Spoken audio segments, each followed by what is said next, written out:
પડી જશે આપને કે ગુજરાત ગૌણ સેવા પસંદગી મંડળ દ્વારા એટલે ગાંધીનગર મારફતે નવો સિલેબસ જાહેર કરી નાખ્યો છે. એટલે હવે ગભરાવાનું થતું જ નથી. એટલે જેટલા પણ મિત્રો અમારી સાથે જોડાયા છે, આપણા પ્લેટફોર્મ સાથે જોડાયા છે, એ તમામે તમામ મિત્રો આપણી આ યુટ્યુબ ચેનલને સબસ્ક્રાઇબ કરી લેજો, તેમજ લાઈક અને શેર કરવાનું ચૂકતા નહીં. અને જે મિત્રો મારા સાથે અભ્યાસ કરવા માંગે છે, જે ડિસ્ક્રિપ્શનની અંદર આપણી એપ્લિકેશન આપી દીધી છે, જે તમે પરચેસ કરી શકો છો.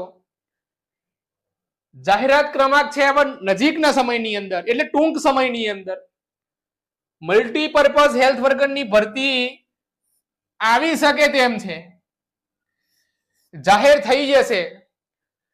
કેમ કે એનો સિલેબસ ગુજરાત ગૌણ સેવા પસંદગી મંડળ દ્વારા જાહેર થઈ ગયો છે. આ તેના